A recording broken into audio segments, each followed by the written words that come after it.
തെളിച്ചമേകാൻ പൊൻപുലർക്കാലം വെളിച്ചമാകുമ്പോ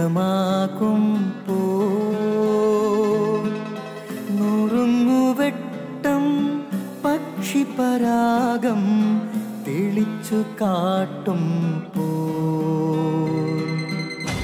വരുന്നു ദൈവം മനസ്സിനുള്ളിൽ തിളക്കമേകിടാൻ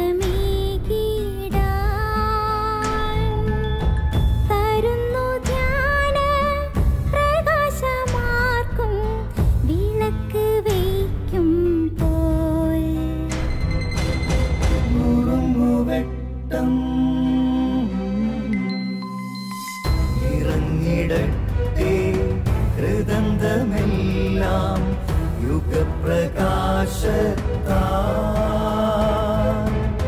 മറഞ്ഞിടട്ടെ മനാന്ധകാരം യുഗപ്രസാദത്താൽ നുറുങ്ങുവെട്ടം.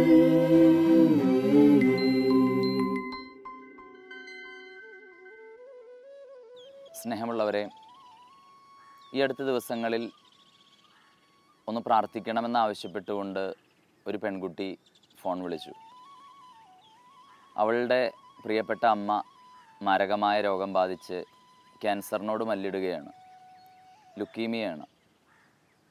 അമ്മയുടെ വേദനിപ്പിക്കുന്ന ആ വേദന നിറഞ്ഞ ദിനങ്ങൾ കണ്ടു നിൽക്കാനാവാതെ പ്രാർത്ഥന ചോദിച്ചുകൊണ്ടാണ് ഈ പെൺകുട്ടി വിളിച്ചത്.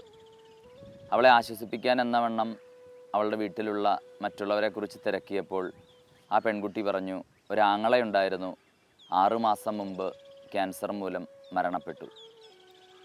അപ്പനും ഏതൊക്കെയോ കുഞ്ഞു രോഗങ്ങളൊക്കെയുണ്ട്, അവിവാഹിതയാണ്. വിശുദ്ധ പൗലോസ്ലീഹ പറയുന്നുണ്ട്, തൻ്റെ മഹത്വത്തിൻ്റെ സമ്പന്നതയ്ക്ക് യോജിച്ച വിധം ക്രിസ്തു തൻ്റെ ആത്മാവിലൂടെ നിങ്ങളുടെ ആന്തരിക മനുഷ്യനെ ബലപ്പെടുത്തണമെന്ന് അദ്ദേഹം പ്രാർത്ഥിക്കുകയാണ്. പലപ്പോഴും നമ്മുടെ ആന്തരിക മനുഷ്യന് ബലമില്ലെങ്കിൽ ജീവിതം നമ്മുടെ മുമ്പിൽ വെച്ച് നീട്ടുന്ന സഹനങ്ങളെ, വെല്ലുവിളികളെ അതിജീവിക്കാൻ നമുക്ക് കഴിയാതെ പോകുന്നു. പ്രത്യേകിച്ച് ഇന്നത്തെ പുതിയ തലമുറ വില കൂടിയ വസ്ത്രധാരണത്തിൻ്റെയും ഗാഡ്ജറ്റ്സിൻ്റെയും പിറകെ പരക്കം പായുമ്പോഴും ഉള്ളുപൊള്ളയാണ്. ഉള്ളിലൊന്നുമില്ലാതെ പാറി നടക്കുന്ന ഈ യുവത്വം ജീവിതത്തിൻ്റെ കനത്ത വെല്ലുവിളികളെ നേരിടാനാവാതെ പതറുന്ന കാഴ്ച നമുക്ക് കാണാൻ കഴിയും. അതുകൊണ്ട് തീർച്ചയായും അവരുടെ ആന്തരിക മനുഷ്യനെ ബലപ്പെടുത്താൻ മാതാപിതാക്കൾക്ക് കഴിയേണ്ടിയിരിക്കുന്നു. അതുപോലെ പ്രാർത്ഥനയിൽ ക്രിസ്തുവിൽ നിന്ന് നമ്മുടെ ആന്തരിക മനുഷ്യൻ കുറെ കൂടെ ജീവൻ പ്രാപിച്ചെങ്കിൽ മാത്രമേ അനുദിന ജീവിതം നമ്മുടെ മുമ്പിൽ വയ്ക്കുന്ന വെല്ലുവിളികളെ നമുക്ക് നേരിടാനാവൂ. ടാഗോർ ഇങ്ങനെ പ്രാർത്ഥിക്കുന്നുണ്ട് ഗീതാഞ്ജലിയിൽ, അനുദിന ജീവിതത്തിൻ്റെ വെല്ലുവിളികളുടെ മീതെ ശിരസ്സുയർത്തിപ്പിടിക്കാൻ ദൈവമേ എന്നെ ബലപ്പെടുത്തണമേ. ഈ പ്രാർത്ഥന നമുക്കും പ്രാർത്ഥിക്കാം. എല്ലാ ദൈവാനുഗ്രഹങ്ങളും നേരുന്നു. നന്ദി.